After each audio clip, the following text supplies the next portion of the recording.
Comment trouver son chemin dans les méandres de ce labyrinthe qu'est la connaissance de soi? En d'autres termes, comment arriver à savoir finalement qui tu es au fond de toi? Quelle est ta véritable personnalité, ta véritable identité? Comment arriver à répondre de la façon la plus juste, la plus fine, la plus précise possible à la grande question: qui suis-je? De même, la connaissance de soi permet de découvrir également quels sont tes talents, tes qualités, mais également quelles sont tes faiblesses, les points d'obscurité qui peuvent se trouver en toi. C'est génial la connaissance de soi, mais pour y arriver, il convient de répondre à la grande question: comment se connaître? Comment se connaître véritablement? Comment se connaître efficacement? Et c'est tout le sujet de ce podcast. Accroche tes ceintures, on est parti. Et je te souhaite avant toute chose la bienvenue sur ce podcast Connaissance de soi. Je suis Nico Pen et au travers des différents épisodes de ce podcast, je t'invite à découvrir cet univers infini qui est caché à l'intérieur de toi, à découvrir tous les trésors cachés qui sont présents au plus profond de ta personne et pas seulement les découvrir, mais aussi pouvoir les exploiter complètement. Et comme tu le sais, on a pas mal parlé d'outils de typage de personnalité. Comme tu le sais également, il y a vraiment deux disciplines qui me sont chères à mon cœur et que j'enseigne, que sont la spirale dynamique et l'énéagramme. Et chacune d'entre elles ont véritablement une façon d'approcher la connaissance de soi bien unique. L'énéagramme, d'un côté, permet de savoir véritablement quelle est ta famille de personnalité, ta personnalité adaptée à ce monde, et en fonction de cela, pouvoir travailler sur celle-ci, c'est-à-dire découvrir tes compulsions, c'est-à-dire les émotions ou les sensations qui vont avoir tendance à être là de façon récurrente. Comment aussi découvrir quelle est ta vision du monde et de la vie pour pouvoir découvrir justement quelles sont les croyances qui peuvent être bloquantes pour toi et trouver un moyen de dépasser cela. On appartient à une seule et unique famille de personnalités parmi les 9 de l'énéagramme. Et le but du jeu, c'est pas de changer de profil parce que ça serait faire un déni de son identité, un déni de sa personnalité. Et d'ailleurs, on en vient déjà à un premier point très intéressant en termes de connaissance de soi, c'est à un moment donné, est-ce qu'on a conscience de notre identité et est-ce qu'on l'accepte? Ça, c'est une question, mais elle vient après coup, elle vient après le comment se connaître. On a également une autre discipline qui est la spirale dynamique. Spirale dynamique, c'est une discipline qui permet vraiment de voir l'évolution de l'homme, mais également l'évolution des sociétés. Et comment notre évolution en tant qu'individu va s'insérer au sein de sociétés. Plus encore, au travers de la spirale dynamique, ce que l'on va comprendre, découvrir, c'est qu'on a plusieurs niveaux de conscience et aussi des besoins qui vont être présents au fur et à mesure de notre évolution et qui vont évoluer progressivement jusqu'à nous amener à non plus être dans un désir de répondre à nourrir des besoins très primaires, mais au contraire pouvoir s'accomplir pleinement. Donc parmi les besoins, on va avoir le besoin de survie, le besoin de sécurité, le besoin aussi d'affirmer son identité, donc d'affirmer son ego, le besoin de cadre, d'autorité, de loi, de spiritualité également. On va avoir le besoin d'être valorisé par les autres, le besoin d'être accepté par les autres, et après le besoin de s'accomplir pleinement. Pourquoi est-ce que je te parle de tout cela? Eh bien, on pourrait croire, de prime abord, que la réponse à la grande question comment se connaître, elle peut être répondue très facilement en disant écoute, c'est très simple, apprends l'énéagramme ou apprends la spirale dynamique. Ou bien d'autres disciplines dont j'ai parlé d'ailleurs sur ce podcast, comme par exemple sur les épisodes sur les fonctions cognitives qu'avait développé Jung qui ont amené le MBTI. Mais finalement, ça pourrait amener à l'idée principale, se dire je vais choisir ma chapelle. Est-ce que j'appartiens plutôt à l'équipe, à la team Enneagram, à la team MBTI, à la team Spirale Dynamique? Est-ce que finalement je ne vais pas essayer de combiner 2-3 équipes? Et on va se dire est-ce que c'est suffisant en même temps? Et plus encore, on pourrait se poser une autre question qui est légitime, c'est quelle est la meilleure méthode, la meilleure discipline de connaissance de soi. Alors tu me connais, je suis pas là pour vendre, on va dire, ma sauce à tout bout de champ, même si effectivement je crois en l'énéagramme de façon très forte. Et c'est pour cela que je vais te dire, en fait, il n'y a pas véritablement de méthodologie qui va être idéale. Généralement, on va avoir une affinité sur une méthodologie de découverte de la personnalité, certains sur des disciplines en particulier, d'autres sur d'autres. Par exemple, certains vont être à fond sur l'MBTI, MBTI, pour ceux qui prononceraient en version française, et d'autres sur l'énéagramme, d'autres iront sur la spirale, d'autres iront sur des approches comme le Big Five ou les métaprogrammes en PNL, ou que sais-je encore. Il existe de nombreuses disciplines qui permettent justement d'affiner sa connaissance de soi. Et encore, là on parle que des outils de typage de personnalité véritablement. On peut aller sur d'autres approches qui peuvent être complémentaires. Moi personnellement, c'est vrai que j'ai choisi la voie de l'énéagramme, puis par la suite de la spirale en complément. Privilégier, les deux privilégiés. Alors pourquoi? Parce que c'est des outils que je trouve efficaces, c'est une approche qui me parle, c'est une approche avec laquelle je suis totalement en phase, et en plus, il y a une connotation d'évolution, et tout particulièrement d'évolution spirituelle, que l'on peut retrouver dans l'énéagramme, et d'évolution de soi en général sur la spirale dynamique, avec un lien avec l'histoire, ce qui n'est pas pour me déplaire, comme tu peux l'imaginer. Maintenant, est-ce que, finalement, le début de la question, le début de cette grande recherche de connaissance de soi va se faire par quelle discipline je vais choisir. En fait, déjà, le fait de choisir une discipline, c'est déjà répondre en partie à la question par je ne sais pas où je suis perdu dans un labyrinthe qui est quelque part à l'intérieur de ce labyrinthe, il y a mon identité. On pourrait imaginer, tu sais, le labyrinthe qui a été créé par Dédale, où se trouve le Minotaure à l'intérieur. Et finalement, tu es rentré à l'intérieur de ce labyrinthe, tu sais pas par quelle entrée tu es rentré parce qu'on t'avait bandé les yeux, on t'a mis à un endroit du labyrinthe, tu es complètement paumé, tu ne sais pas où est le nord, où est le sud, ni l'est, ni l'ouest. Tu as très peur parce qu'il y a un minotaure qui est là pas loin, qui est prêt à te foncer dessus. Et au final, tu te dis, ben, j'ai besoin d'un plan, j'ai besoin d'une carte, et j'ai aussi besoin d'une boussole, et de savoir aussi, en plus de cette plan et cette carte, savoir où est-ce que je me trouve sur la carte. Alors ce qui va se passer, c'est qu'on va te donner une carte. On va te donner une carte qui sera incomplète. Cette carte, ça peut être l'énéagramme, ça peut être la spirale dynamique, ça peut être bien d'autres choses encore. Et ce que tu vas essayer de faire dans un premier temps, pour apprendre à te connaître, c'est déjà savoir où est-ce que tu te positionnes sur la carte. Alors tu vas pas le trouver au départ.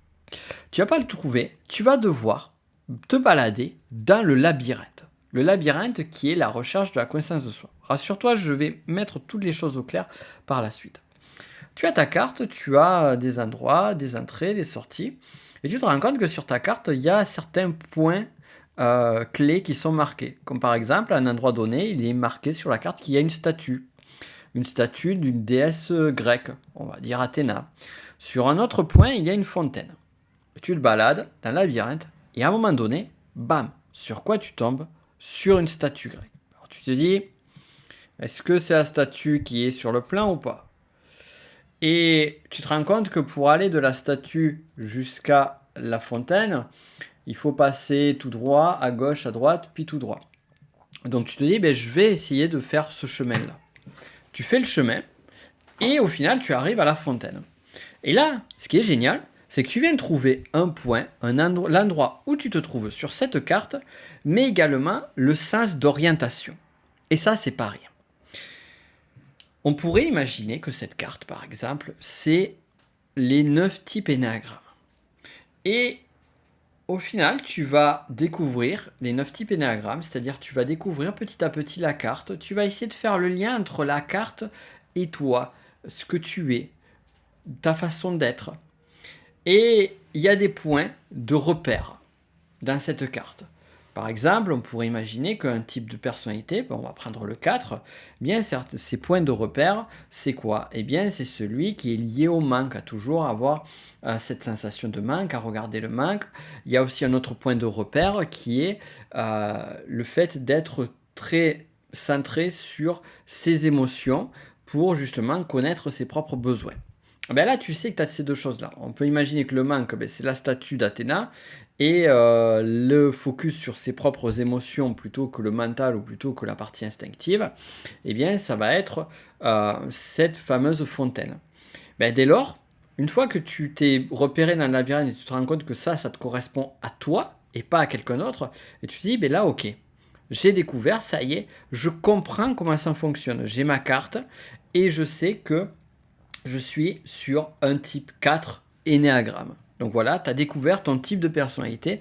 Bravo, tu peux te dire, ben c'est bien, tu as gagné, tu peux sortir du labyrinthe. Sauf que non, ça va pas se passer comme ça. Alors avant d'aller plus loin, et avant d'aller justement croiser notre cher Minotaure, on va refaire un récapitulatif pour essayer de, au travers de cette métaphore, te donner un petit peu l'idée clé que je veux que tu gardes en tête.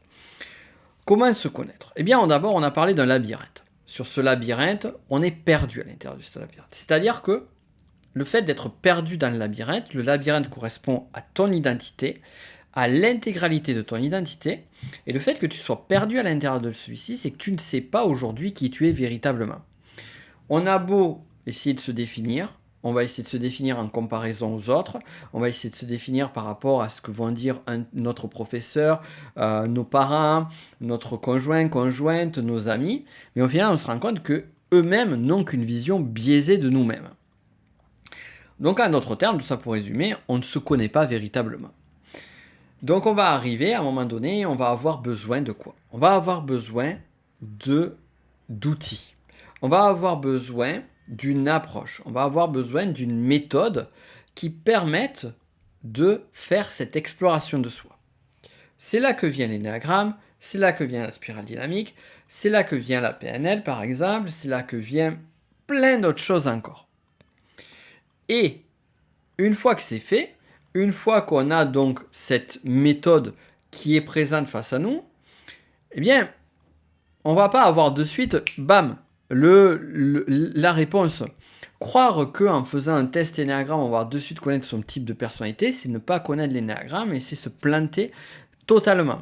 Non, ce qu'il est nécessaire de faire, une fois que tu as une méthode pour pouvoir avancer, la méthode correspond à la carte qu'on va donner à la personne qui est perdue dans son labyrinthe, c'est commencer à s'approprier cette méthode. Et pour s'approprier cette méthode, comment il faut faire? Il faut commencer à regarder le plan qu'on a face à nous, c'est-à-dire la méthodologie en tant que telle. Par exemple, l'énéagramme parle de 9 types de personnalités. Il est nécessaire en premier lieu d'apprendre à découvrir quels sont les 9 types de personnalités. La spirale dynamique va te parler de niveau d'évolution au travers de couleurs ou de nomenclature en 2 lettres. La clé, ça va être de regarder quels sont ces niveaux d'évolution. Et après, on va commencer à marcher à l'intérieur du labyrinthe. On va commencer à se perdre dans le labyrinthe. Pour rappel, le labyrinthe, c'est toi, ton exploration de ta personnalité. Et ce que tu vas faire en marchant le labyrinthe, c'est, en d'autres termes, explorer ton mode de fonctionnement. À quoi tu penses? Quelles sont tes émotions?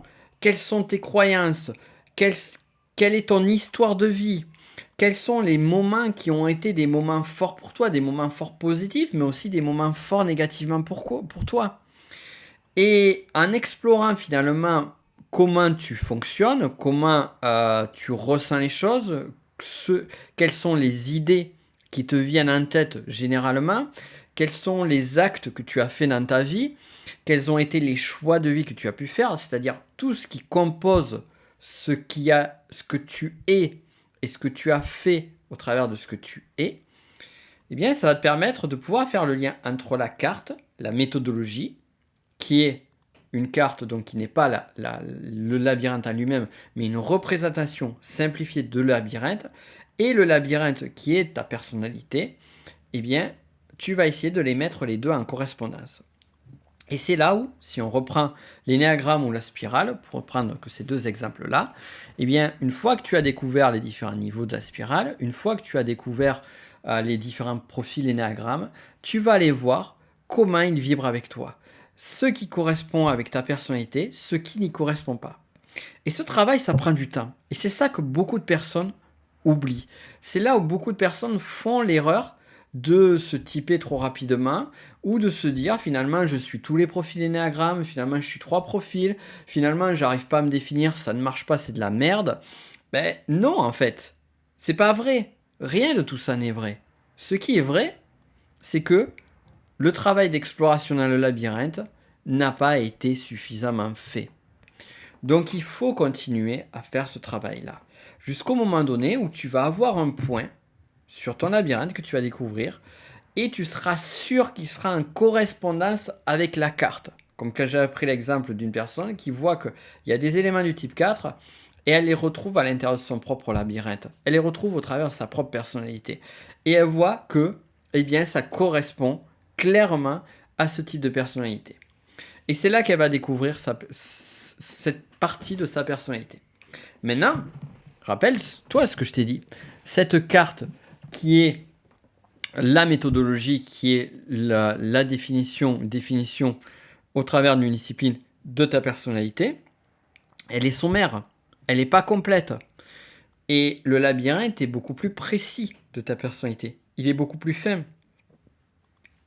Et c'est donc à ce moment-là qu'il va être nécessaire de plonger encore plus dans ce labyrinthe-là, mais cette fois, on va plus plonger dans le labyrinthe en aveugle. Non, on va plonger dans le labyrinthe avec une carte, avec une boussole, avec un itinéraire, avec une direction, avec un sens qui est clair. Et quand tu avances dans ta vie, et que tu es face à des soucis, et que tu ne sais pas si l'origine de cette difficulté-là vient de toi, de ta personne, parce que finalement, tu as eu un mode de fonctionnement qui a été compulsif ou qui n'a pas été clair, ou alors que ça vient de l'extérieur, eh bien, c'est compliqué. Et c'est compliqué d'arriver à faire la part des choses entre ce qui est à toi et ce qui est à l'extérieur. Plus encore, c'est compliqué de voir également pourquoi, eh bien, chaque fois, tu vas avoir la même chose qui va se répéter encore et encore et encore. Est-ce que c'est lié à des peurs que tu as qui te met dans des situations qui ne sont pas positives? Est-ce que c'est lié à une croyance que tu as qui fait qu'à chaque fois tu répètes toujours la même chose? Difficile à dire. Et c'est là où justement, eh bien, cet outil, cette discipline va pouvoir t'aider.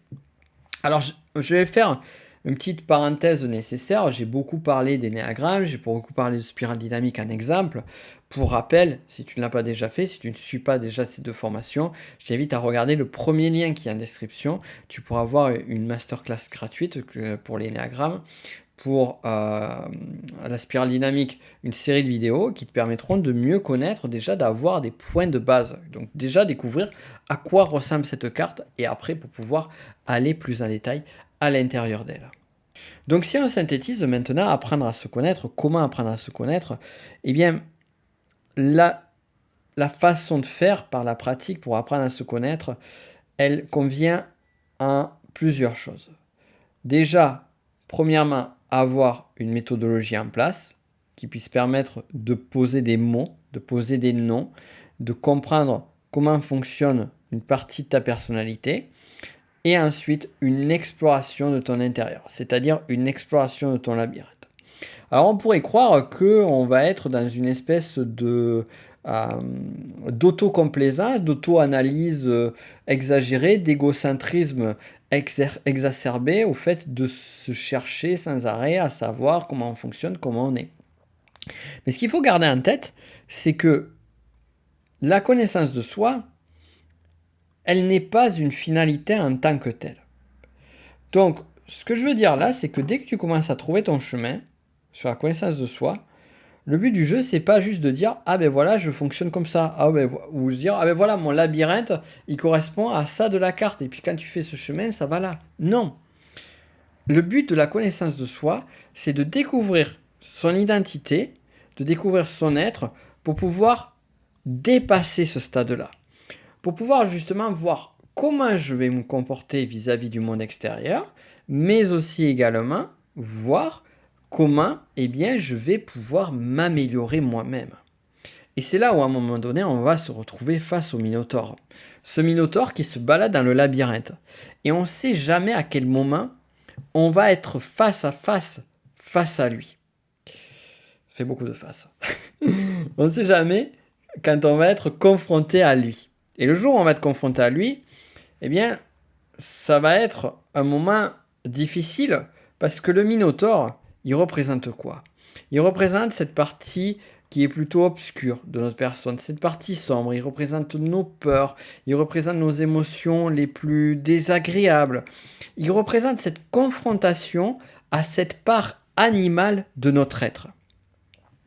Et si vraiment tu veux arriver à évoluer, il est nécessaire de pouvoir vaincre le Minotaure. Vaincre cette part animale, cette part instinctive, cette part basique de ta personnalité, qui est cachée quelque part dans ton labyrinthe, mais tu ne sais pas où.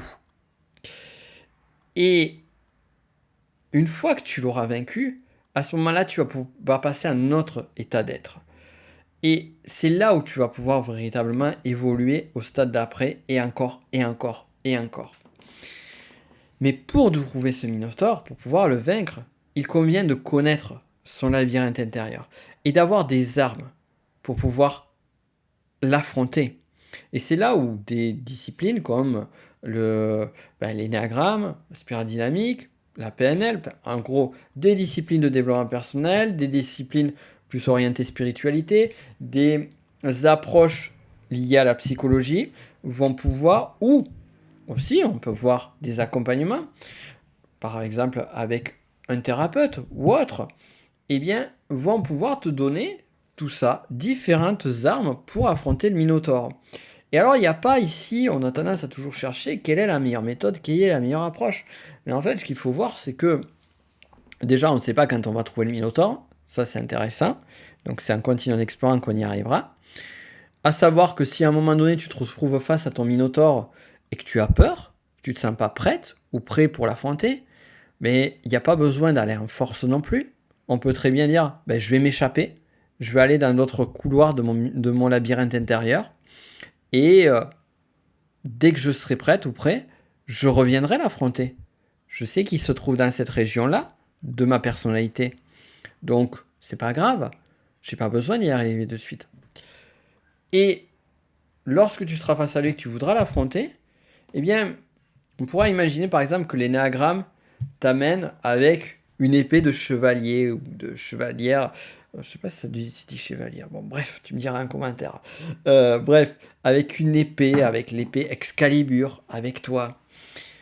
Si tu te fais aider par exemple par un thérapeute ou une thérapeute, peut-être que ça sera un arc avec des flèches. Bref, en fait, chaque discipline va t'apporter une arme. Chaque discipline va t'apporter des outils qui te permettront d'affronter ce Minotaure et de voir justement comment arriver à vaincre cette partie. Cette partie obscure de ton être, cette partie instinctive, cette partie animale qui n'est pas forcément si obscure, enfin qui peut paraître parfois obscure mais qui recèle de la lumière à l'intérieur d'elle. Mais ça, on va pas en parler maintenant.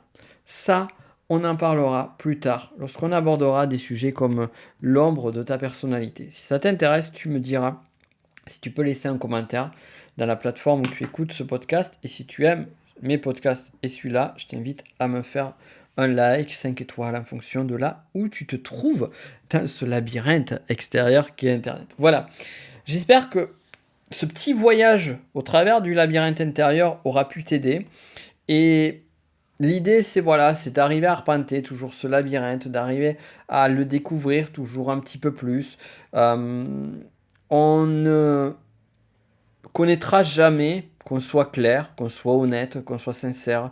On ne connaîtra jamais tous les recoins de ce labyrinthe-là. On ne le connaîtra jamais avec précision.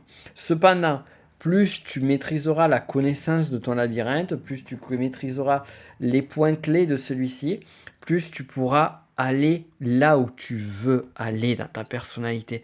Plus tu pourras trouver des coins cachés. Parce qu'on a parlé des coins plutôt sombres, on a parlé des minotaures et autres, mais il y a des coins très agréables dans ce labyrinthe.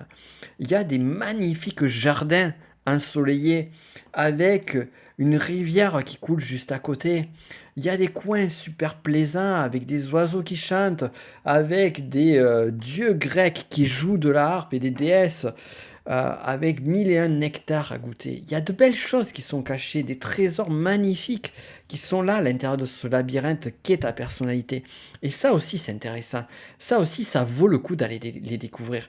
Mais si tu ne cherches pas à découvrir le recoin de ce labyrinthe, si tu ne cherches pas à te connaître, eh bien tu vas continuer à errer sans fin dans ce labyrinthe, sans, en passant plutôt à côté des merveilles qui sont cachées à l'intérieur de ton être. Et découvrir ces merveilles, c'est vraiment tout ce que je te souhaite. J'espère que tu auras aimé ce voyage avec moi au travers de ce labyrinthe.